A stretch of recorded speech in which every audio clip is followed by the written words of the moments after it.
Hello friends, welcome to our channel Adnan Academic School.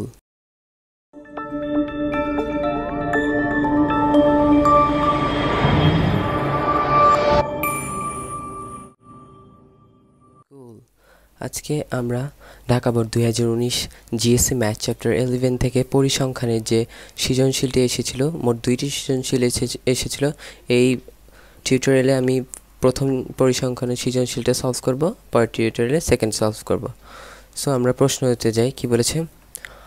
অষ্টম শ্রেণীর 30 জন শিক্ষার্থীর বাংলায় প্রাপ্ত নাম্বার দেয়া আছে। এই যে সংখ্যাগুলো দেয়া আছে, আশা করি দেখতে পারছো। এটাই ছিল উদ্দীপক। পরিসর নির্ণয়, ক নাম্বারটা যাই। পরিসর নির্ণয় করো।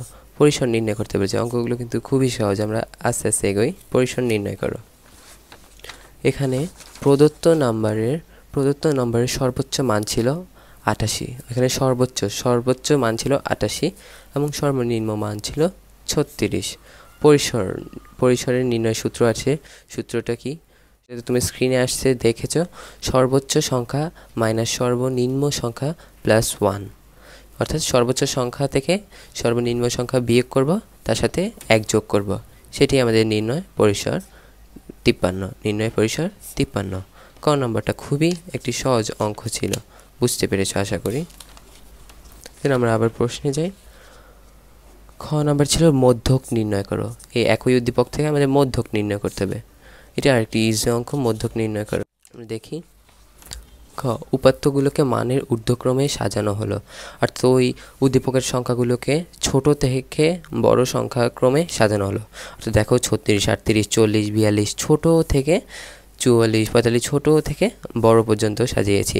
এটা সর্বনিম্ন ছিল 36, সর্বোচ্চ হচ্ছে 88, অর্থাৎ ছোট থেকে আস্তে আস্তে বড় হয়েছে।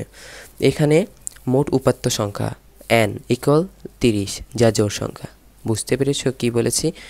এখানে দেয়া আছে মোট উপাত্ত সংখ্যা, মানে মোট এখানে কয়টা সংখ্যা? 30টা। গণে দেখো 30টাই হবে। আর এই উপাত্ত সংখ্যাকে প্রকাশ করা হয় n দ্বারা। n 30 সংখ্যা, n 30 এবং যা জোড় সংখ্যা। এটি একটি জোড় সংখ্যা, আমরা সবাই জানি।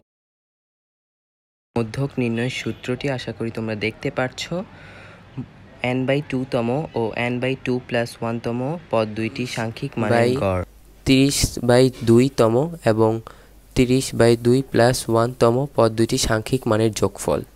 এটি হচ্ছে সূত্র, আমরা বসালাম। তোমরা সূত্রটা দেখেছো। 30কে 2 দিয়ে ভাগ করলে 15তম পদ এবং 30কে 2 দিয়ে ভাগ করলে 15 + 1 16তম পদ। 15 এবং 16তম পদ দুইটি সাংখ্যিক মানের যোগফলকে 2 দিয়ে ভাগ করব। এরপর আমরা 15তম পদ ছিল, মনে হচ্ছে 15তম পদ ছিল 62 এবং 63, অর্থাৎ এখানে আমি 15তম পদ খুঁজি। 15তম পদ 62 এবং 63, এই দুটো 15 এবং 16তম পদ 62 + 63কে 2 দিয়ে ভাগ করব। এরপর আমাদের 125/2 এবং ক্যালকুলেটারে এটা দিয়ে ভাগ করলে 62.5 আসবে। এটি হচ্ছে নির্ণয় মোদক, এটি হচ্ছে নির্ণয় অ্যান্সার খ নাম্বারে। আসলে খুবই সহজ অঙ্ক ছিল, আশা করি বুঝতে পেরেছো সবাই। কিন্তু গ নাম্বারে কি বলেছে আমরা প্রশ্ন দেখি। গ নম্বরে বলেছিল শ্রেণী ব্যবধান 5 ধরে গণসংখ্যা নিবেশন সারণী তৈরি করো। শ্রেণী ব্যবধানটা 5 করে গণসংখ্যা নিবেশন সারণী তৈরি করা লাগবে। সো আমরা যাই গ নম্বরে। গণসংখ্যা নিবেশনটা সেটা করবো টালি অঙ্ক। ক হতে প্রাপ্ত পরিসর পেয়েছি 52। ক হতে কিন্তু আমরা পেয়েছিলাম 52, মনে আছে তো? ক হতে 52 পেয়েছি। এবং শ্রেণী ব্যবধান 5 ধরে শ্রেণী ব্যবধান 5 ধরলে শ্রেণী সংখ্যা হবে 53/2, অর্থাৎ 53 পরিসরকে 53 দিয়ে 2 দিয়ে ভাগ করেছি। দেন 10/0.5, এই যে দেখো এরকম। এটা হচ্ছে আমরা 10.5কে আমরা 11 লিখতে পারি। 11 লেখার জন্য এই চিহ্নটা দেয়া লাগবে 11। শ্রেণী সংখ্যা হবে 11, 11টি ঘর হবে। শ্রেণী ব্যবধান 5 ধরে গণসংখ্যা।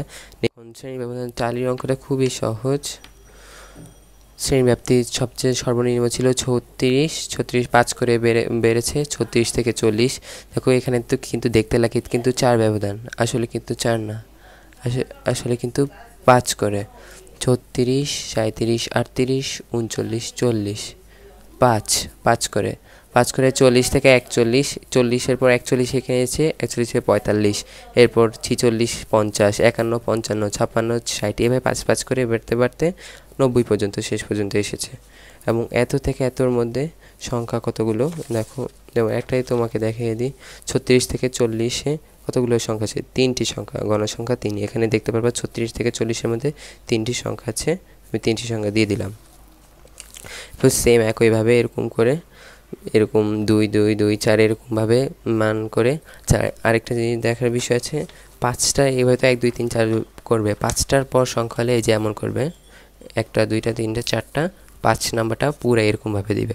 পুরোটা দেখো সবগুলোর উপর দিয়ে যে কিন্তু যায়, এটা খেয়াল রাখা লাগবে। দেন একইভাবে সেমভাবে করবে 2 3 3, দেন এটা গণসংখ্যাকে n দ্বারা প্রকাশ করি, সবাই জানো n = 30। এটি হচ্ছে আমাদের কাঙ্ক্ষিত অ্যান্সার, অর্থাৎ কাঙ্ক্ষিত টালি গণসংখ্যার নিবেশন সারণী। আশা করি সবাই ঢাকা বোর্ড 2019-এর বুঝতে পেরেছ। সো ফ্রেন্ডস, আল্লাহ হাফেজ। আমাদের চ্যানেলটিকে অবশ্যই সাবস্ক্রাইব করবে এবং শেয়ার করবে। সো